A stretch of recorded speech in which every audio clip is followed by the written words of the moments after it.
नमस्कार जैन विद्यार्थी मित्रांनो, आपण आज पाहणार आहोत वाक्य रचनेवरून वाक्याचे जे प्रकार पडतात त्या प्रकारांवर आज प्रकाश टाकणार आहोत आपण. या अगोदरचा आपला पहिला पाठ झालेला आहे. तो पहिला पाठ आवर्जून पहा. पहिला पाठ पाहिल्यानंतर तुम्हाला दुसऱ्या पाठची लिंक लागेल. तर पहिला पाठ पाहणं गरजेचं आहे विद्यार्थी मित्रांनो. अगोदर पहिला पाठ पहा, नंतर इकडे या. तर काय आपण या अगोदरच्या ज्या पाठमध्ये आहे तर ते वाक्याच्या अर्थावरून वाक्याचे प्रकार कसे पडतात ते पाहितलं, आणि आता वाक्याच्या रचनेवरून वाक्याचे प्रकार कसे पडतात आपण ते पाहणार आहोत. तर विद्यार्थी मित्रांनो, शांत डोक्यानं ऐकायचं आपल्याला. यामध्ये शॉर्ट ट्रिक्स आहेत आणि काही संकल्पना तुम्हाला क्लिअर करून देणार आहे मी, जेणेकरून परीक्षेमध्ये यावर पडणारे जे प्रश्न आहेत त्यांचा जो प्रकार आहे तो थोडा डिफिकल्ट आहे. तुम्हाला काही हे जो पूर्ण चॅप्टर आहे तो उभयान्वी अव्ययावर डिपेंड आहे. तर तुम्हाला मिश्र वाक्याचे आणि संयुक्त वाक्याचे हे जे दोन उभयान्वी अव्ययाचे प्रकार आहेत, कुठल्यामध्ये काय मोडतं हे तुम्हाला लक्षात असणं गरजेचं आहे. तर त्यासाठी मी तुम्हाला एक ट्रिक सांगणार आहे विद्यार्थी मित्रांनो. ती ट्रिक तुम्हाला फॉलो करायची आहे. तर पहा, सर्वप्रथम काय हे सांगून देतो तुम्हाला. वाक्य रचनेवरून, आता मी काय म्हणतो, वाक्याच्या रचनेवरून किती प्रकार पडतात? तर वाक्य रचनेवरून वाक्याचे 3 प्रकार पडतात. 3 कुठले? एक केवल वाक्य. केवल वाक्याला काय म्हणायचं? साधं वाक्य आणि शुद्ध वाक्य. केवल वाक्याला काय म्हणायचं? साधं वाक्य आणि शुद्ध वाक्य. दुसरं आहे संयुक्त वाक्य आणि तिसरं आहे मिश्र वाक्य. आता संयुक्त वाक्यामध्ये जे आहे दोन्ही वाक्यांचा जो संबंध असतो, प्रधान वाक्य आणि गौण वाक्य. प्रधान वाक्य काय असतं? जे वाक्य स्वतंत्र असतं, तो जे वाक्य आहे ते कोणावर डिपेंड नसतं, ते स्वतंत्र असतं. पण गौण वाक्य जे आहे ते प्रधान वाक्यावर डिपेंड असतं. तर मग काय विद्यार्थी मित्रांनो, मिश्र वाक्यामध्ये एक वाक्य प्रधान आहे तर दुसरं वाक्य गौण आहे. म्हणजे काय?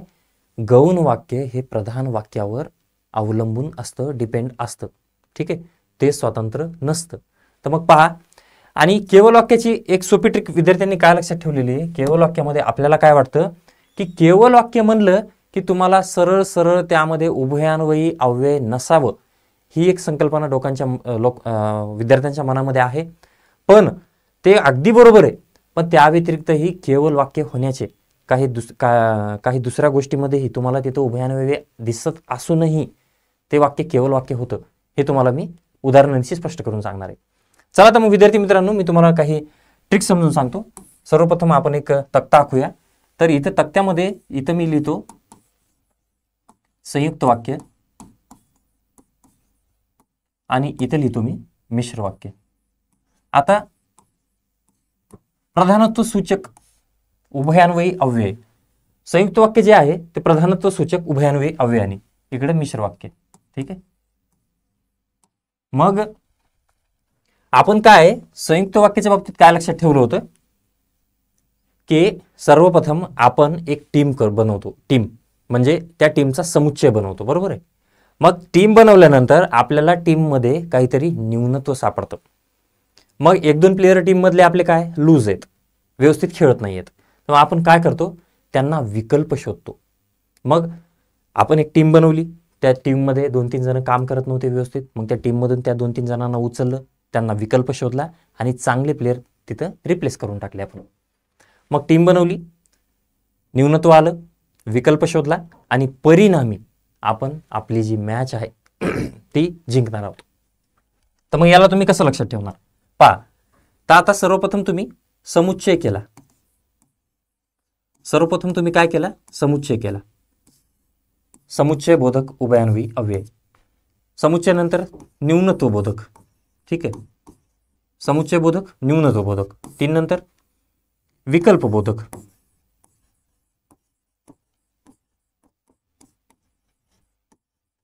विकल्प बोधक. आणि 4 आहे समुच्चय, न्यूनत्व, विकल्प आणि परिणाम बोधक.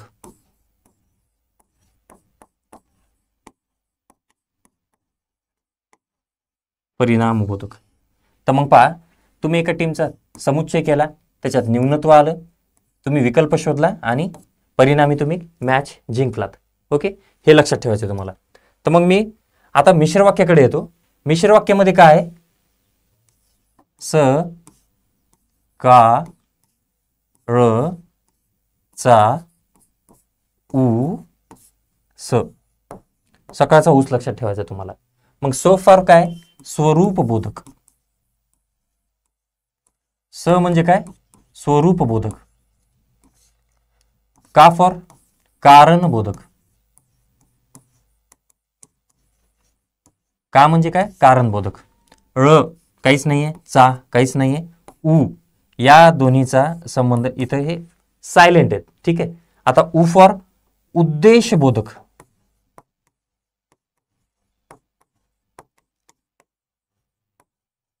उद्देशबोधक आणि स संकेतबोधक.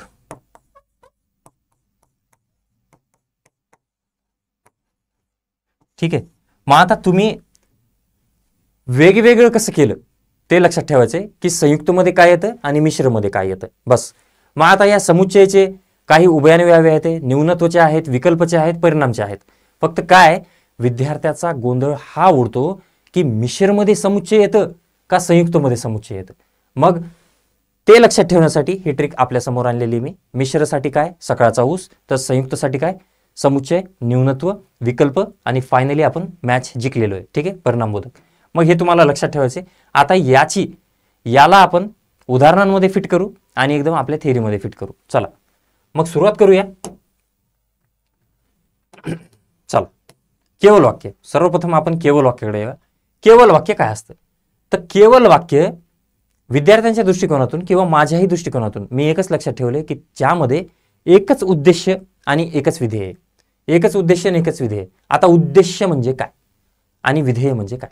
तर उद्देश्य आपल्या घरामध्ये करता धरता जे असतात ते आपले वडील असतात. बरोबर आहे. तर मग ते आपले करते धरते आहेत. बरोबर आहे. तर त्यांचा उद्देश्य काय? माझी फॅमिली ही आनंदी असली पाहिजे, माझ्या परिवाराला कसली अडचण नाही आली पाहिजे, त्यासाठी ते अहोरात्र कष्ट करतात. बरोबर आहे. तर मग काय विद्यार्थी मित्रांनो, आपल्या कर्त्याचा उद्देश आहे की आपण आनंदी असलं पाहिजे. मग उद्देश्य म्हणजे काय? तर कर्ता. उद्देश्य म्हणजे काय? तर कर्ता. उद्देश्य म्हणजे काय? तर कर्ता. ठीक आहे. उद्देश्य म्हणजे कर्ता. आणि विधेय म्हणजे क्रियापद. विधेय म्हणजे काय? क्रियापद. विधेयाला क्रियापद लक्षात ठेवायचं. मग तुम्हाला परीक्षेमध्ये असेही प्रश्न विचारण्यात आलेत की खालीलपैकी उद्देश्य ओळखा, खालीलपैकी विधेय ओळखा. मग उद्देश्य विधेय ज्यावेळेस तुम्ही वाक्याचा पदपरिस्फोट हा चॅप्टर पाहता, त्या चॅप्टरमध्ये तुम्हाला उद्देश्य काय, विधेय काय, कर्मपूरक काय, आधारपूरक काय, विधेयपूरक काय या सगळ्या गोष्टी मी तुम्हाला शिकवणार आहे. तर पहा आता काय उद्देश्य, विधेय, क्रियापद. विधेयाला क्रियापद म्हणायचं. मग काय ज्या वाक्यात एकच कर्ता आणि एकच क्रियापद असतं त्याला काय म्हणायचं? केवल वाक्य. ही झाली पहिली डेफिनेशन. दुसरी डेफिनेशन काय? तर पहा तुम्ही पहिलं म्हणलं एकच कर्ता प्लस एकच क्रियापद. बरोबर. एकच कर्ता प्लस एकच क्रियापद. आता दुसरं काय म्हणतो मी? जिथं नाम अधिक नाम, जिथं विशेषण अधिक विशेषण,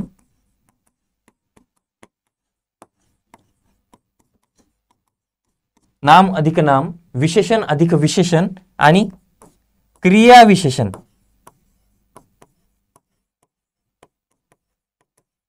अधिक क्रियाविशेषण. ठीक आहे. जिथं क्रियाविशेषण अधिक क्रियाविशेषण. आता हे अधिक म्हणजे काय असतं माहिती आहे विद्यार्थी मित्रांनो? हे अधिक म्हणजे आहे उभयान्वयी अव्यय. हे जे अधिक आहे ना हे याला काय म्हणतात? उभयान्वयी अव्यय. उभयान्वयी अव्यय. ठीक आहे. मग प्लस म्हणजे उभयान्वयी अव्यय. मग केवल वाक्यामध्ये जिथं उभयान्वयी अव्ययच येत नाही, ही डेफिनेशन आपण पाठ करून ठेवलेली आहे. उभयान्वयी अव्यय नाही, एकच कर्ता आणि एकच क्रियापद आहे, तर ते वाक्य केवल वाक्य ठरतं. बरोबर आहे.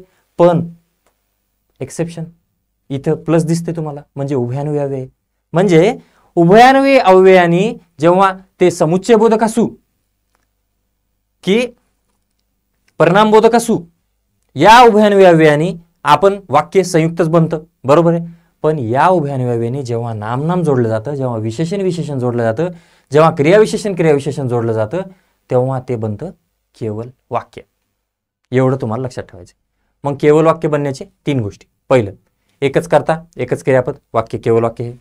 दुसरं जिथं कुठलंही उभयान्वयी अव्यय नाही ते केवल वाक्य आहे. तिसरं, जिथं नाम हे नाम प्लस नाम म्हणजेच नाम उभयान्वये अव्यय नाम, एक उभयान्वये नाम नाम जोडतं, विशेषण विशेषण जोडतं, क्रियाविशेषण क्रियाविशेषण जोडतं, तिथं ते केवळ वाक्य बनतं. हे लक्षात ठेवायचे. चला मग पुढे. मग आता काय, उदाहरणाकडे येऊया आपण. आता काय, तुम्ही आता बाहेर जा. आता याच्यामध्ये काय, एक कर्ता आणि एक क्रियापद आहे. आता जाणारे कोण आहेत, तर तुम्ही वाक्याचा कर्ता आहे आणि जा हे क्रियापद आहे.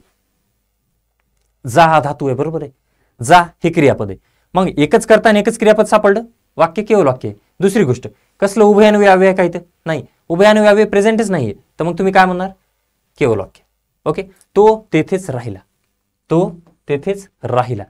आता राहणारा कोण आहे, तो, आणि राहिला, राहिलामध्ये राह हा धातू लपलेला आहे आणि राह हे पद आहे. मग काय, राहिला आणि तो, एकच करता एकच क्रियापद, वाक्य केवळ वाक्य आहे, उभयान्वयी अव्यय प्रेझेंट नाहीये, म्हणून आपण याला केवळ वाक्य म्हणणार. एक एक विषय संपित संपित प्रसादने महिनाभरात सर्व अभ्यास पूर्ण केला. आता हे जे पूर्ण वाक्य आहे, या पूर्ण वाक्यामध्ये असं वाटू शकतं की याच्यात 2-3 क्रियापद आणि एक 2-3 कर्ते तरी लपले असतील. तर काय, एक एक विषय संपित संपित प्रसादने महिनाभरात सर्व अभ्यास पूर्ण केला. तर पूर्ण करणारा कोण आहे, तर प्रसाद आहे, आपला कर्ता. आणि केला धातू आहे, कर, कर धातू लपलेला त्याच्यामध्ये, कर पासून केला. ठीक आहे, मग एकच उद्देश, एकच क्रियापद. चला, मला ताप आल्यामुळे मी शाळेत जाणार नाही, केवळ वाक्य. दीपकला जांभळाची खूप झाडे दिसली, ऐश्वर्या कादंबऱ्या वाचते, तो नेहमी उत्कृष्ट काम करतो, आणि पंतप्रधान दौऱ्यावर गेले होते. मग केवळ वाक्य ओळखण्याची ट्रिक सोपी आहे. एवढंच लक्षात ठेवायचं. 3 गोष्टी तुम्हाला ज्या सांगितल्यात मी, त्या 3 गोष्टी तुम्हाला शेवटी स्वतंत्रपणे लिहून देईल मी. सध्या डोकं शांत ठेवून जे मी सांगतोय त्याच्याकडे लक्ष द्या. चला, आता संयुक्त वाक्य. आता संयुक्त वाक्य काय, मी तुम्हाला इथं सांगितलं पहा, समुच्चय, न्यूनत्व, विकल्प आणि परिणाम.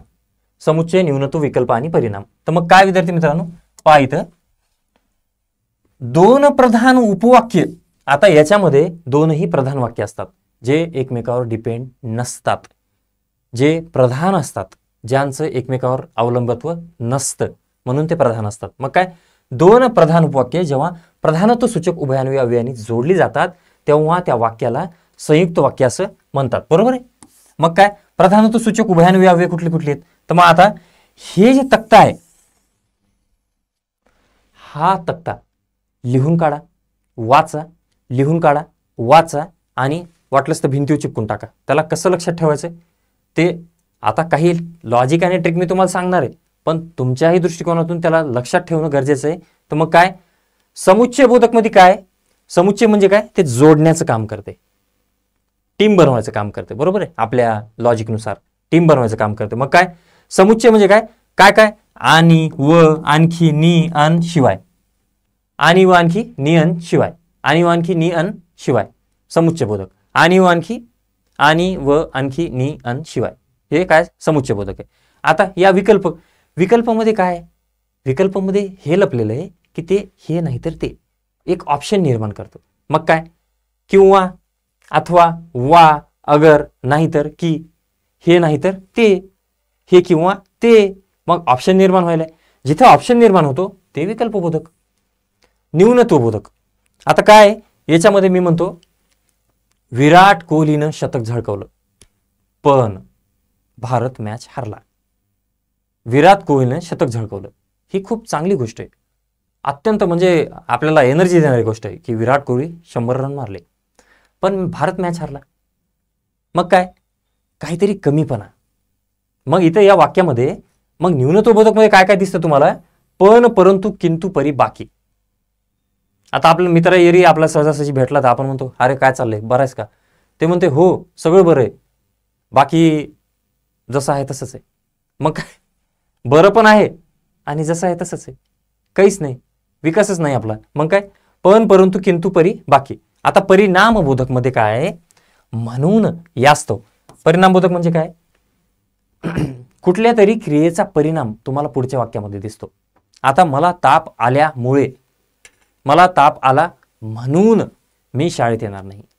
मग काय, शाळेत न, तापेचा परिणाम काय की तो शाळेत जाणार नाही. मग काय, परिणाम असा दिसतो तुम्हाला, मग काय याला लक्षात ठेवायला, जसं तुम्ही लॉजिक बिल्ड करता, जसं तुम्ही उदाहरणं पाहता, तसं तसं ॲटोमॅटिक तुमचं लॉजिक बिल्ड होत चालतं आणि याच्यातलं कन्फ्युजन दूर होतं.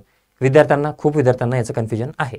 मग काय समुच्चय म्हणलं आणि व आणखी नि आणि शिवाय, विकल्प म्हणलं किंवा अथवा वा अगर नाहीतर की, न्यूनत्व म्हणलं की पण परंतु किंतु परी, बाकी परिणामबोधक म्हणलं की म्हणून यास्तव याकरिता, सबब तस्मात अतएव की किंवा तेव्हा. ओके, मग आता याची जी ट्रिक आहे ती लिहून देतो तुम्हाला मी. ट्रिक तुम्हाला व्यवस्थितरित्या समजून घ्यायची. मग आपण काय केलं, सर्वप्रथम समुच्चय केला. आपण सर्वप्रथम समुच्चय केला म्हणजे काय, आपण टीम बनवली. ओके, आपण एक टीम बनवली. त्या टीममध्ये ना काहीतरी न्यूनत्व आहे. त्या टीममध्ये ना काहीतरी न्यूनत्व आहे. मग न्यूनत्व म्हणजे काय, कमीपणा. ठीक आहे, मग हा कमीपणा दूर करण्यासाठी आपण विकल्प शोधला. विकल्प शोधला म्हणजे काय, पर्याय. बरोबर आहे. मग विकल्प शोधला, त्यानंतर परिणाम काय झाला त्याचा, आता आपली टीम स्ट्रॉंग झाली ना. मग टीम स्ट्रॉंग झाली म्हणजे काय, आपण मॅच जिंकलो. ठीक आहे, आपण मॅच जिंकलो.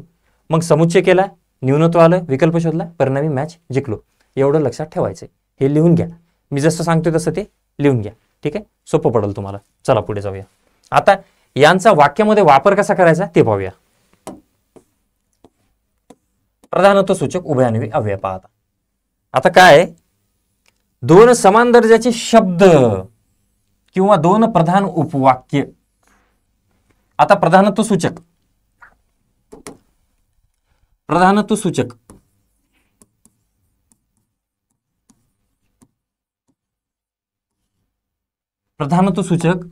हे पहा, प्रधानत्व सूचक उभयान्वयी अव्यय. तर मग काय, दोन समान दर्जाचे शब्द किंवा दोन प्रधान उपवाक्य यांना जोडणाऱ्या अव्ययाला प्रधानत्व सूचक उभयान्वयी अव्यय असं म्हणतात. मग काय, शब्द किंवा उपवाक्य. मग तुम्हाला इथे त्याच्यातला कीवर्ड लिहायचा आहे. एक शब्द आहे, शब्द प्लस शब्द आणि वाक्य प्लस वाक्य. ठीक आहे, आता तुम्ही याला असंही म्हणू शकता, वाक्य म्हणजे काय, त्याच्यात क्रियापद आलं, मग क्रियापद प्लस क्रियापद. ठीक आहे, क्रियापद प्लस क्रियापद, हे लक्षात ठेवायचं. मग पहा आता, प्रधानत्व सूचक उभयान्वयी अव्यय दोन समान दर्जाचे शब्द जोडते. मग कसं, नाम नाम, सर्वनाम सर्वनाम, विशेषण विशेषण, नाम नाम, सर्वनाम सर्वनाम, विशेषण विशेषण. केवल वाक्य दोन समान दर्जाची उपवाक्य जोडते. केवल वाक्य दोन समान दर्जाची उपवाक्य जोडते. मग काय, प्रधान प्रधान, केवल केवल, क्रियापद क्रियापद. ठीक आहे, केवल वाक्य यानुसार जे वाक्य बनतं, नाम नाम, सर्वनाम सर्वनाम, विशेषण विशेषण यांच्यानुसार जे वाक्य बनतं ना ते काय, केवल वाक्य. ठीक आहे, आणि यापासनं आता दोन केवल वाक्य जर जोडले, एक केवल वाक्य प्लस, तुम्ही काय करा, याला आपण नंतर शिकून घेऊ. हा पण एक प्रकार आहे की ते दोन वाक्य कसं जोडतं. आपण आता सध्या शब्दाकडे जाऊया. ठीक आहे, सध्या इतकंच लक्षात ठेवा, कन्फ्युजन नाही हो द्यायचे. चला आता या संयुक्त वाक्य. ठीक आहे, प्रधानत्व सूचक उभयान्वयी अव्ययाचे 4 प्रकार पडतात. काय, प्रधानत्व सूचक उभयान्वयी अव्ययाचे किती प्रकार, 4 प्रकार पडतात. मग 4 प्रकारापैकी पहिला प्रकार आपला काय, समुच्चय बोधक. 4 प्रकारापैकी पहिला प्रकार कुठला आहे, समुच्चय बोधक. मग समुच्चय बोधक मध्ये पहा, प्रधान प्रधान प्रधान प्रधान प्रधान प्रधान प्रधान प्रधान, प्लस प्लस. प्लस म्हणलं की काय म्हणायचं, प्रधान वाक्य, आणि मायनस म्हणलं की गौण वाक्य. प्लस म्हणलं की प्रधान वाक्य आणि मायनस म्हणलं की गौण वाक्य. चला मग, समुच्चय बोधक, विकल्प बोधक, न्यूनत्व बोधक, परिणाम बोधक. चला आता समुच्चय बोधक. समुच्चय म्हणजे बेरीज मिलाप, एकत्रीकरण होय. ज्या उभयान्वयी अव्ययांनी वाक्य जोडल्यानंतर काय होतं, पहिल्या वाक्यापेक्षा दुसऱ्या वाक्यामध्ये अधिक अर्थ करतो, समजतो, आणि त्या दोघांची बेरीज, त्या दोघांचा मिलाप त्या समुच्चय बोधक उभयान्वी अव्ययाने केला जातो. मग अशी समुच्चय बोधक उभयान्वी अव्यय कुठली आहेत? तर आणि, व, आणखी, नि, अन, शिवाय. आणि, व, नि, आणखी, अन, शिवाय. आणि, व, नि, आणखी, अन, शिवाय. ठीक आहे, चला आता पहा. तानाजी घोड्यावर बसला, पूर्ण वाक्य. तानाजी घोड्यावर बसला अन घोडा वाऱ्याच्या वेगाने धावू लागला. आता घोडा वाऱ्याच्या वेगाने धावू लागला वाक्य पूर्ण आहे, आणि तानाजी घोड्यावर बसला हेही वाक्य पूर्ण आहे. मग यालाच म्हणतात प्रधान वाक्य. तुम्ही हे वाक्य जरी नाही घेतलं, घोडा वाऱ्याच्या वेगाने धावू लागला इतकं जरी म्हणले तरी वाक्य पूर्ण आहे, आणि तानाजी घोड्यावर बसला इतकं जरी म्हणले तरी वाक्य पूर्ण आहे. मग जे दोन पूर्ण वाक्य जे एकमेकावर डिपेंड नाहीत असे वाक्य ज्यावेळेस प्रधानत्व सूचक उभयान्वी अव्ययानी, त्यातले त्यात प्रकार कुठला आहे? समुच्चय बोधक उभयान्वी अव्ययाने जोडलेला आहे, याला म्हणायचं संयुक्त वाक्य. याला काय म्हणायचं? संयुक्त वाक्य. त्याने भिकाऱ्याला जेवू घातले, ठीक आहे ना, चालू द्या. शिवाय प्लस बेरीज झाली का? समुच्चय झाला का? कपडे पण दिले. भिकाऱ्याला जेवू तर घातलंच, सोबत कपडेही दिले, म्हणजे बेरीज झाली का? मिलाप, आणखी भर पडली का त्याच्यामध्ये काहीतरी? येस. भिकाऱ्याने जेवण केले, आणखी पैसेही मागू लागला. बजालं होतं तिथं, नाही आता पैसेही मागायला येते, म्हणजे भिकाऱ्याने जेवण केले वाक्य पूर्ण आहे, आणि पैसेही मागू लागला वाक्य पूर्ण आहे. काही गरज आहे का याची? याच्यावर हे डिपेंड आहे का? नाही, डिपेंड नाही. मग यालाच म्हणायचं संयुक्त वाक्य. आणि ते कशानं जुटलं? समुच्चय बोधक उभयान्वी अव्ययानी. मग ज्यावेळेस तुम्हाला समुच्चय बोधक उभयान्वी अव्यय असे मुखपाठ होतात त्यावेळेस वाक्य पाहता क्षणी तुम्ही हे लक्षात ठेवता की हे समुच्चय बोधक उभयान्वी अव्ययाने जोडलेलं वाक्य आहे, आणि त्यामुळे या वाक्याचा प्रकार हा संयुक्त वाक्य होतो. ठीक आहे, चला पुढे. भाऊसाहेबांना शिकलेली सुंदर वधू हवी. ठीक आहे. सोसाट्याचा वारा सुटला आणि घरावरील पत्रे उडून गेली. आणि आमचे आई व बाबा दोघेही नोकरी करतात. आता या 6 नंबरच्या जे वाक्य आहे, हे 6 नंबरचं वाक्य हे तुम्हाला सिद्ध करून दाखवतो की हे केवळ वाक्य कसं बनतं. ही जी बाकीची वाक्य आहेत ना, ही सगळी संयुक्त वाक्य आहेत.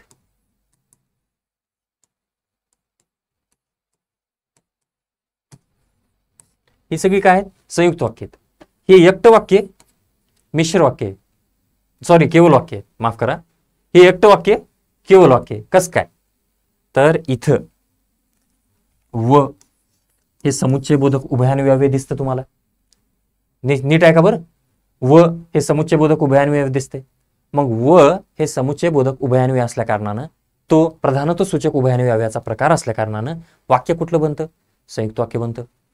पण एक्सेप्शन, इथंही एक्सेप्शन आहे. इथं वाक्यामध्ये या वनी एक शब्द आई आणि दुसरा शब्द बाबा हे 2 शब्द जोडलेत. इथं 2 क्रिया नाही आहेत, 2 शब्द आहेत. मग जिथं समुच्चय बोधक उभयान्वी अव्ययाने 2 शब्द, नाम सर्वनाम विशेषण जिथं जोडलेलं दिसतं तुम्हाला, तिथं तुम्ही त्याला काय म्हणता? केवळ वाक्य. म्हणून हे काय होतं? केवळ वाक्य. तुम्ही काय करता? व पाहता क्षणी समुच्चय बोधक संयुक्त वाक्य नाही. मग घरी आल्यानंतर काय कळतं आपल्याला, की रूमवर आल्यानंतर कळतं आपल्याला की गलती झाली, चूक झाली, मार्क्स जाता कामा नाही. चला पुढे. आता विकल्प म्हणजे काय? पर्याय. विकल्प म्हणजे पर्याय.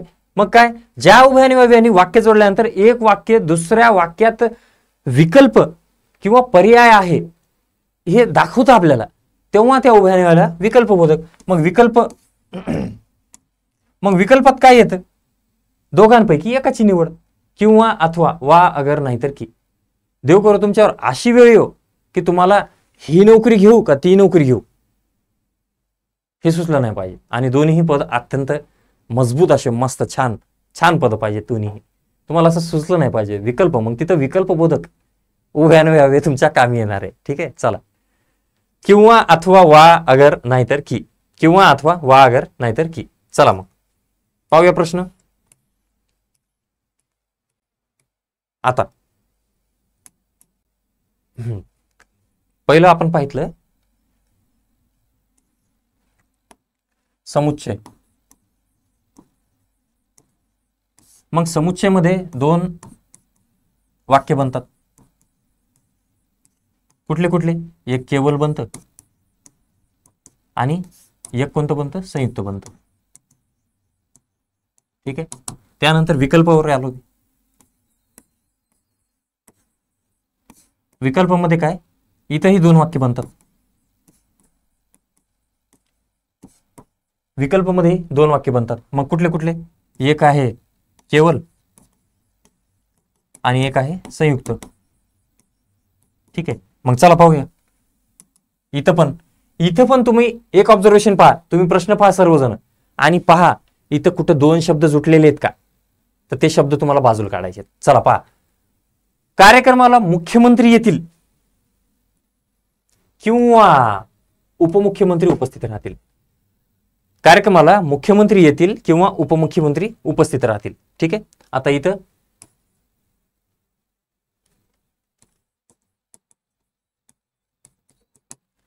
उत्तरपत्रिकेतील उत्तरे काळ्या अथवा निळ्या आणि शाईन, म्हणजे हे काय झालं? 2 विशेषणं झाली. काळ निळ, ठीक आहे, कलर आहे ते. 2 विशेषणं झाली. मग हे वाक्य कुठलं झालं? केवल वाक्य. केवल वाक्य. मी उद्या साताऱ्याला अगर सांगलीला जाईल. मी उद्या साताऱ्याला अगर सांगलीला जाईल.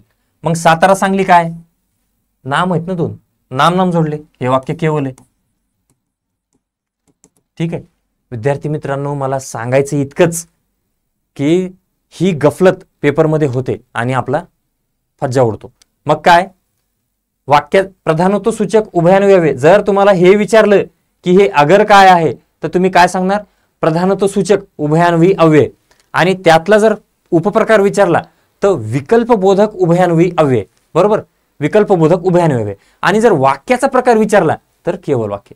म्हणजे एका ट्रिकवर तुमचे 3 प्रश्न सॉल्व्ह व्हायलेत. पहिला, दुसरा, तिसरा. एका ट्रिकवर तुमचे 3 प्रश्न सॉल्व्ह व्हायलेत. याला अत्यंत समजून शांततेने समजून घ्या. एवढंच करायचे, याच्या बाहेर काही नाही. मग ती MPSC पेपर असो का सर्वसेवेचा असो. ठीक आहे. तुम्हाला प्रेम हवे की पैसा? तुम्हाला प्रेम हवे की पैसा? कुणी निंदा व नंदा, कुणी निंदा व वंदा, आमचा हा सोयीताचा धंदा. मग आता इथं जे हे कॉमा आहे ना, कुणी निंदा वा वंदा, आमचा हा सोयीताचा धंदा. तर मग या पद्धतीनं तुम्हाला ही वाक्य पाहायची विद्यार्थी मित्रांनो. तुम्हाला नाम सर्वनाम विशेषण जर वाक्य जोडलेली दिसली आणि त्यातल्या ते प्रधानत्व सूचक उभयान्वयवे असेल तर तुम्ही त्याला केवल वाक्य बोलणार आहे. ठीक आहे. चला पुढे. आता न्यूनत्व बोधक. आता तुम्ही काय काय पाहितलं? कुठले 2? एक समुच्चय बोधक केवल वाक्य बनवतं, विकल्प बोधक केवल वाक्य बनवतं. आता कुठं यायचं आपल्याला? न्यूनत्वाकडं. न्यूनत्व बोधक प्रधानत्व सूचक उभयान्वय. न्यून म्हणजे काय? कमीपणा. ज्या उभयान्वयाने वाक्य जोडल्यानंतर पहिल्या वाक्यात काहीतरी उणीव आहे, कमीपणा आहे, ते तुम्हाला दुसऱ्या वाक्यात समजतं, तेव्हा तुम्ही त्याला काय म्हणणार? तेव्हा त्या उभयान्वयाला काय म्हणणार तुम्ही? न्यूनत्व बोधक प्रधानत्व सूचक उभयान्वयी अव्यय. आणि न्यूनत्व बोधक प्रधानत्व सूचक उभयान्वयी अव्ययाने जोडलेलं वाक्य हे संयुक्त वाक्य असतं. ठीक आहे. तर मग आता पहा. पण परंतु किंतु परी बाकी, हे लक्षात ठेवायचे. पण परंतु किंतु परी बाकी. चलो आगे. आता विराटने शतक झळकवले परंतु भारताने सामना गमावला. मग मी म्हणलं ना, विराट कोहलीने 100 रन मारले पण काय? सामना भारतानं सामना. म्हणजे एक गोष्ट अशी पॉवरफुल. दुसरी गोष्ट की एक सुखदायक गोष्ट, दुसरी दुःखदायक गोष्ट. हा ना. एक सुखदायक गोष्ट आणि दुसरी दुःखदायक गोष्ट. हा ना, बरोबर. चला. शासनाने रस्ते बांधले किंतु पुलाची देखभाल केली नाही. मग परंतु, किंतु, पण. आता या सर्व वाक्यामध्ये तुम्हाला 2 वाक्य, 2 शब्द, नाम सर्वनाम विशेषण कुठं दिसत नाहीये तुम्हाला यामध्ये. म्हणून न्यूनत्व बोधक जे आहे, न्यूनत्व बोधक, ठीक आहे, ते फक्त संयुक्त वाक्य बनवतं. ते फक्त काय? संयुक्त वाक्य बनवते. ते फक्त संयुक्त वाक्य बनवते. मित्रांनो असं कोणी सांगत असेल मला वाटत नाही, पण मला वाटतं की हे तुमच्यापर्यंत पोहोचणं गरजेचं आहे. इथं साधारण मुलांना फक्त एक ॲव्हरेज वाक्याचा प्रकार कळतो, पण त्याही पुढे जाऊन जर प्रश्नांची संख्या आली, प्रश्न पडले तर तुमचा गोंधळ व्हायला नको, म्हणून तुम्हाला एकदम डिटेल सांगतो विद्यार्थी मित्रांनो. मग न्यूनत्वमध्ये तुम्हाला कुठंच नामनाम सर्वनाम, नामनाम सर्वनाम, सर्वनाम, विशेषण विशेषण दिसलं नाही. त्यामुळे हे सगळे जे वाक्य आहेत हे तीनही वाक्य, हे वाक्य काय संयुक्त वाक्य आहेत विद्यार्थी मित्रांनो. ठीक आहे. आणि याचा जर प्रकार विचारला परंतु, किंतु, पण, तर तुम्ही याला काय म्हणणार? न्यूनत्वबोधक, प्रधानत्वसूचक, उभयान्वी अव्यय. आणि वाक्याचा प्रकार संयुक्त वाक्य. ठीक आहे. चला आता याला न्यूनाधिक्य बोधकही म्हणतात. कशामुळं? तर काय, न्यूनत्वबोधक उभयान्वी अव्यय, थोडं वर घेतो दिसेल तुम्हाला, न्यूनत्वबोधक उभयान्वी अव्यय केव्हा केव्हा आधिक्यता दर्शवतात, जास्तपणा दर्शवतात, म्हणून त्यांना न्यूनाधिक्य बोधक उभयान्वी अव्यय असंही म्हणतात. मग मरावे परी कीर्तिरूपी उरावे हे उदाहरण आहे त्याचं. मरावे परी कीर्तिरूपी उरावे. मग हे जर उदाहरण दिसलं, आता याच्यात समजत नाही अधिकता आहे का काय, तर हे उदाहरण पाठ करून टाकायचं. न्यूनाधिक्य बोधकचं आहे, त्यालाच न्यूनत्वबोधक असंही म्हणतात. ठीक आहे. चला आता परिणामबोधक. परिणामबोधक मध्ये पहा, ज्या उभयान्वी अव्ययाने वाक्य जोडल्यानंतर दुसरं वाक्य पहिल्या वाक्याचा परिणाम आहे हे समजतं आपल्याला, तेव्हा त्या उभयान्वी अव्ययाला काय म्हणायचं? तर परिणामबोधक, प्रधानत्वसूचक, उभयान्वी अव्यय. मग परिणामबोधक, प्रधानत्वसूचक, उभयान्वी अव्ययामध्ये काय काय येतं? तर म्हणून, सबब, यास्तव, याकरिता, म्हणून, सबब, यास्तव, याकरिता, तस्मात, अतैव, तेव्हा आणि की. म्हणून, सबब, यास्तव, याकरिता, तस्मात, अतैव, सबब, तेव्हा की. ठीक आहे. एवढं तुम्हाला लक्षात ठेवायचं. चला मग पुढे हे तुम्हाला पाठ करायचं मित्रांनो, एवढं तुम्हाला पाठ करायचं. वाक्य पाहूया. मग इथं केवळ वाक्य बनतं का संयुक्त वाक्य बनतं का दोन्ही वाक्य बनतात हे पाहायचं आपल्याला. चला, रमेशने प्रामाणिकपणे अभ्यास केला म्हणून तो राज्यात पहिला आला. रमेशने प्रामाणिकपणे अभ्यास केला म्हणून तो राज्यात पहिला आला. म्हणून काय? परिणाम. आता प्रामाणिकपणे अभ्यास करण्याचा परिणाम काय झाला हो? तर तो राज्यात पहिला आला. तुम्हाला दिसतं पुढच्या वाक्यामध्ये, तुम्हाला त्याचा परिणाम दिसतो.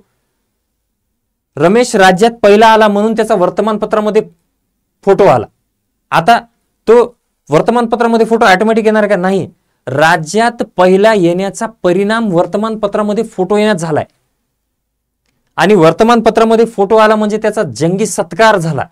ह्या गोष्टी, एका वाक्याचा परिणाम दुसऱ्या वाक्यात सापडतो. मग इथे तुम्हाला रमेशचा फोटो वर्तपत्रात आला याकरिता, सबब, तस्मात, अतएव, की, तेव्हा, हे जे शब्द आहेत हे शब्द पाहता क्षणी तुम्हाला लक्षात येतील की हे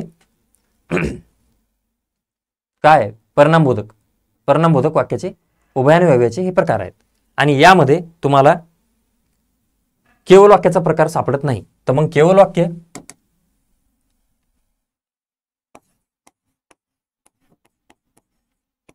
परिणाम मध्ये फक्त संयुक्त वाक्य सापडतं. ठीक आहे. एवढं लक्षात ठेवायचं. चला पुढे. आता येऊया आपण गौणत्वसूचककडे. मग पहा विद्यार्थी मित्रांनो, गौणत्वसूचक उभयान्वी अव्यय म्हणलं की एक प्रधान वाक्य आणि एक गौण उपवाक्य असतं. या प्रधान आणि गौण उपवाक्याला जोडणाऱ्या उभयान्वी अव्ययाला गौणत्वसूचक उभयान्वी अव्यय म्हणतात. आणि यामध्ये प्रकार जो आहे तो आपल्याला मिश्र वाक्याचा प्रकार दिसतो. मग गौणत्वसूचक उभयान्वी अव्यय एक प्रधान उपवाक्य आणि एक गौण उपवाक्य जोडतं. ठीक आहे. त्या वाक्याला काय म्हणतात? तर मिश्र वाक्य. मग याची जी ट्रिक आहे, सकाळचा ऊस, स फॉर स्वरूपबोधक, का फॉर कारणबोधक, उ फॉर उद्देशबोधक आणि स फॉर संकेतबोधक. ठीक आहे. संकेतबोधक. चला मग पाहूया याच्यात काय काय येतं. तर मग 4 प्रकार. आता याच्यामध्ये एमपीएससीच्या दृष्टिकोनातून पाहितलं तर एमपीएससी काय करते, तुम्हाला खालीलपैकी खाली दिलेल्या वाक्यामध्ये प्रधान वाक्य कुठलं आणि गौण वाक्य कुठलं इतकं इन डिटेल विचारते. त्या कारणाने मी ते प्लस मायनसचं एक सिम्बॉल घेतले तुम्हाला. याच्यातलं प्रधान वाक्य स्वरूपबोधक गौणत्वसूचक उभयान्वी अव्यय दिसलं रे दिसलं की तुम्ही त्याच्यातलं पहिलं वाक्य त्याच्यातलं पहिलं वाक्य तुम्ही प्रधानच घेणार. कारणबोधक गौणत्वसूचक उभयान्वी अव्यय दिसलं रे दिसलं की तुम्ही त्याच्यातलं पहिलं वाक्य प्रधानच घेणार. उद्देशबोधक गौणत्वसूचक उभयान्वी अव्यय दिसलं रे दिसलं की तुम्ही त्याच्यातलं पहिलं वाक्य गौणत्वच घेणार. आणि संकेत मध्ये बी ॲज इट इज गौणत्व. मग हे लक्षात ठेवायचं. मग त्याला काय असं लक्षात ठेवण्याची गरज आहे का नाही. स्वरूप आणि कारणबोधक. मग स काचा ऊस ही जी ट्रिक आहे आपली, स का आता ळ चा उ स सकाळचा ऊस. तर मग स फॉर काय स्वरूपबोधक, का फॉर कारणबोधक, हे ळ आणि चा हे सायलेंट येतं, उ फॉर उद्देशबोधक आणि स फॉर संकेतबोधक. मग आता ही ट्रिक तुम्हाला लक्षात ठेवायची. ठीक, ही ट्रिक तुम्हाला लक्षात ठेवायची. चल, आणि हे प्लस मायनसचा जो विषय आहे ना ते तुम्हाला लक्षात ठेवायचा विद्यार्थी मित्र. हा ना, म्हणजे कसं बाय चान्स जर इकडे फिरलं TCS धर्मादायला म्हणा कुठलाही एक्झामला म्हणा तर प्रश्न जाता कामा नाही.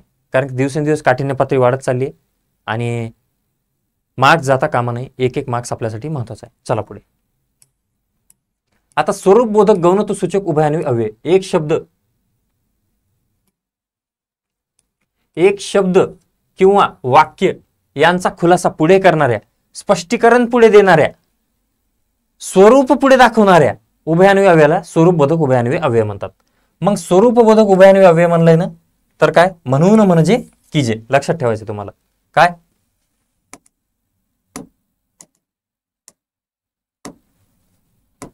स्वरूपबोधक म्हणजे काय, म्हणून म्हणजे की जे, म्हणून म्हणजे की जे, एवढं लक्षात ठेवायचे. चला उदाहरण पाहूया. आता स्वरूपबोधकला समजून घेण्याचं अत्यंत सोपं की काय, जर मी एक केळी अशी 12 केळी घेतली तर त्या 12 केळीच्या गठ्ठ्याला कशाचं स्वरूप प्राप्त होतं तर डझनचं स्वरूप प्राप्त होतं. बरोबर आहे. एक घेत 12 केळी मी घेतली आणि त्या 12 केळीला जर मी कोणाला दिलं ही 12 केळी आहेत तर ते म्हणेल काय ही डझनभर केळी आहेत. म्हणजे काय स्वरूप दिसतं त्यामध्ये, त्याचं दुसरं रूप. ठीक आहे, आपण काहीतरी म्हणतो ना आता 100 पैसे म्हणजे 1 रुपया, 100 पैसे म्हणजे काय 1 रुपया. मग पहा आता 12 वस्तूचं स्वरूप या म्हणजे नंतर कशात आलो 1 डझन. 12 वस्तू म्हणजे 1 डझन. महाराष्ट्रात तुकाराम म्हणून एक थोर संत होऊन गेले. आता संत तुकाराम महाराज आहेत, ते संत आहेत हे सर्वांना माहित आहे. पण तुकाराम महाराजांचं स्वरूप पुढे काय एक संत म्हणून दिलेलं आहे हे कळलं पाहिजे. मग 1 रुपया म्हणजे 100 पैसे. बाबा म्हणाले की, आणि दुसरी गोष्ट काय, कुठलेही तोंडचे वाक्य जर समजा स्वामी विवेकानंद म्हणाले, छत्रपती शिवाजी महाराज म्हणाले, असं जर तुम्हाला कोणी म्हणालेचं स्टेटमेंट, गुरुजी म्हणाले, जर तोंडचे वाक्य असतील, कोणी काही म्हणत असेल, असं जर वाक्य तुमच्या समोर आलं बाबा म्हणाले, तर मग तुम्हाला काय म्हणायचंय हे डेफिनेटली स्वरूपबोधक आहे आणि याच्यावर प्रश्नांची संख्या आहे. मग काय पहिली गोष्ट काय, आपण एका वस्तूचं स्वरूप पुढे दिसलं आपल्याला, दुसरं तोंडची वाक्य म्हणजे स्वरूपबोधक मध्ये येतात, आणि तिसरं विनंती अर्ज ऐसा जे आमच्या भागात पाणी टंचाई जाणवत आहे. आता जे अर्जाचं स्वरूप काय हो, अर्जाचं स्वरूप काय की आमच्या भागात पाणी टंचाई आहे, आमच्याकडे लक्ष द्या, पाणी नाहीये प्यायला. मग काय अर्जाचं स्वरूप काय, आमच्या भागात पाणी नाहीये. ठीक आहे, हे तुम्हाला कळलं पाहिजे. मग वाक्य पाहता क्षणी लगेच टिक झालं पाहिजे आपल्याला, हे स्वरूपबोधक आहे, हे स्वरूपबोधक आहे. मग काय म्हणजे, म्हणून म्हणजे की, म्हणून म्हणजे की जे, हे जे आपण वाचले स्वरूपबोधकचं ते हे लक्षात ठेवायचे आणि तोंडची वाक्य ही लक्षात ठेवायची. मग मी ते तुम्हाला लिहून देतो, जी तोंडची वाक्य असतात, जी तोंडची वाक्य असतात ना ती स्वरूपबोधक मध्ये येतात. ठीक आहे, एवढं लक्षात ठेवा. चला पुढे. कारणबोधक गौणत्वसूचक उभयान्वय. कारण काय? कारण तर अत्यंत सोपं आहे. तर काय? प्रधान वाक्याचं कारण गौण वाक्य दर्शवणाऱ्या उभयान्वयी अव्ययाला काय म्हणतात? कारणबोधक. मग काय? कारण, कारण की काकी. ठीक आहे, कारण, कारण की काकी, एवढं लक्षात ठेवायचं. कारण, कारण की काकी. मग रमेश राज्यात पहिला आला कारण त्याने प्रामाणिकपणे अभ्यास केला. आता प्रामाणिकपणे अभ्यास करण्याचं कारण, राज्यात पहिला येण्याचं कारण काय? त्यांनी प्रामाणिकपणे अभ्यास केला. आजोबा सगळं जाणतात कारण आजोबा शांत राहतात कारण ते सगळं जाणतात. वधू परीक्षा नाही कारण यंदा कर्तव्य नाही. मग तुम्हाला इथं कारण, कारण, काकीच्या ऐवजी कारण असं टाकून पाहायचं, म्हणजे ते वाक्य असं जुळताना दिसतं तुम्हाला. पण असं त्याचा काही लॉजिक लागत नाही. कधी कधी काय काय वाक्यात लॉजिकच लागत नाही. मग तिथं ना असं शब्द टाकून पाहायचा, कारण किंवा म्हणूनच्या ह्याच्यात म्हणून. ठीक आहे, चला. कारणचं अत्यंत सोपं आहे, काही अवघड नाही आहे त्यामध्ये. चला आता उद्देशबोधक गौणत्वसूचक उभयान्वय. उद्देश म्हणजे काय? म्हणून यास्तव याकरिता. म्हणून यास्तव याकरिता, हे 3 गोष्टी लक्षात ठेवायच्या. म्हणून यास्तव याकरिता. मग उद्देशबोधक उभयान्वय अव्ययापूर्वी विद्यार्थी क्रियापद येते. ही एक ट्रिक तुम्हाला लक्षात ठेवायची. काहीच नाही इथं दुसरीकडे कुठं उद्देशबोधक जे आहे ना,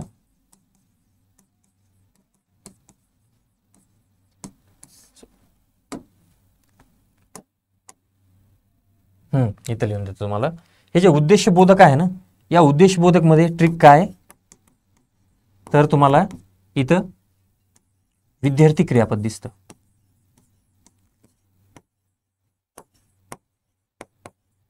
मग विद्यार्थी क्रियापद कुठलं असतं सर? तर मग विद्यार्थी क्रियापद असतं वा वी वे. वावी वे. मग वावी वे अख्ख्या वाक्याच्या प्रकारामध्ये वावी वे कुठं दिसतं? तर फक्त उद्देशबोधक मध्ये. एवढंच लक्षात ठेवायचं. एवढंच लक्षात ठेवायचं. दुसरी गोष्ट, उद्देशही कळतो आपल्याला की माझ्या या कार्याचा उद्देश काय, माझ्या या शिकवण्याचा उद्देश काय. तर विद्यार्थ्यांना परीक्षेमध्ये पूर्णचे पूर्ण मार्क्स भेटले पाहिजे, हा माझा उद्देश आहे. मग वाक्यामध्ये तुम्हाला कळतं की अरे याचा उद्देश सरळ सरळ सांगितलेला आहे, किंवा जर उद्देश लक्षात राहत नसेल तर वावी वे विद्यार्थी क्रियापद एकाच ठिकाणी सापडतं. इतकंच लक्षात ठेवायचं, आणि ते आहे उद्देशबोधक मध्ये. मग चला वाक्य पाहूया कशा असतात. काहीतरी काम मिळावे. काहीतरी काम मिळावे, बरोबर. म्हणून मी तुमच्याकडे आलो. आता तुमच्याकडे येण्याचा माझा उद्देश काय हो? तर काहीतरी काम मिळावं, हा ना, बरोबर ना. चांगला अभ्यास व्हावा. चांगला अभ्यास व्हावा. वा वावी वे. चांगला अभ्यास वा याकरिता यास्तव त्याने अभ्यासिका लावली. अभ्यासिका लावण्याचा उद्देश काय हो? तर चांगला अभ्यास वा. मग वावी वे दिसतं का हो तुम्हाला? वा वी वे. पा वी, सॉरी इथं वी दिसतं का? एवढंच लक्षात ठेवायचं, याच्या बाहेर काही नाही. ठीक आहे, चला पुढे चला. संकेत. अरे हे तर अत्यंत सोपा हा ना, हे अत्यंत सोपा. संकेत मध्ये काहीच नाही. तुम्हाला जर मी परीक्षा पास झालो तर तुझ्या गावी येईल. जर मला 100 मार्क्स हवे असतील तर मला रात्र अभ्यास करावा लागेल. म्हणजे काय? एक अट निर्माण करतो आपण. अट निर्माण करतो वाक्यामध्ये. मग अट कशी असते? तर संकेत म्हणजे अट. एक गोष्ट दुसऱ्या गोष्टीवरती अवलंबून आहे अशी अट जेव्हा दर्शवली जाते तेव्हा त्याला उभयान्वयी अव्ययांना संकेतबोधक गौणत्वसूचक उभयान्वयी अव्यय असं म्हणतात. मग काय? जर तर जरी तरी म्हणजे की. जर तर जरी तरी म्हणजे की. म्हणजे आता पहा, जर हवे ते पुस्तक मला मिळाले तर माझे संशोधन पूर्ण होईल. मग काय? जर तर. जरी तरी. मराठ्यांचा इतिहास वाचला. आता हे वाक्य जे ॲव्हरेज विद्यार्थी आहेत, मला कोणाला कमी लेखायचं नाहीये, पण इथं जर तरचा काहीच विषय दिसत नाही तुम्हाला या वाक्यामध्ये. पोरांचा इथं गेम होतो. मग काय, मराठ्यांचा इतिहास वाचला म्हणजे शिवाजी महाराजांचे महत्व कळेल. आता इथं जर तर नाही, आपण तेच पाठ करून ठेवले. इथं म्हणजे आहे, बरोबर आहे. तर या म्हणजेचा इतिहास काय, जर मराठ्यांचा इतिहास वाचला, या म्हणजेच जागी तर टाका, तर शिवाजी महाराजांचे महत्व कळेल. जर मराठ्यांचा इतिहास वाचला म्हणजे शिवाजी महाराजांचे महत्व कळेल. मग जर तर इथं लागू होतं. असं वाक्यामध्ये आपल्याला काही काही ठिकाणी अध्यारात धरावं लागतं, टाकून पाहावं लागतं. ठीक आहे. जर मला बातमी कळाली की लगेच मी तुला कळविल. जर मला बातमी कळाली तर लगेच मी तुला कळविल. मग जर तर तुम्हाला तिथे टाकून पाहावं लागतं. ठीक आहे. एवढंच विद्यार्थी मित्रांनो, वाक्याच्या प्रकारामध्ये हा जो दुसरा भाग आहे आपला, यामध्ये अत्यंत डिटेलरित्या मी तुम्हाला सगळं काही समजून सांगितलेलं आहे. तर या बाहेर काहीच नाही, या बाहेर परीक्षेच्या दृष्टिकोनातून काहीच नाही. याला वारंवार पहा. ॲपमध्ये आपण त्याचं वारंवार पाहण्याचे तुम्हाला असं नाही की दुसऱ्या अकॅडमीसारखे 2च वेळा पहा आणि 3च वेळा पहा मग व्हिडिओ तुम्हाला दिसणार नाही. नाही, असंख्य वेळा पहा. जोपर्यंत समजत नाही तोपर्यंत पहा. ठीक आहे. काही डाऊट क्वेरीज असतील फोन करा, मेसेज करा. तुम्ही आपलं टेलिग्राम जॉईन केलं नसेल तर टेलिग्राम चॅनल जॉईन करा, व्हॉट्सअप जॉईन करा. आणि व्हिडिओ आवडला असेल लाईक करा, शेअर करा, सबस्क्राईब करा. भेटूया पुढच्या व्हिडिओमध्ये. नमस्कार.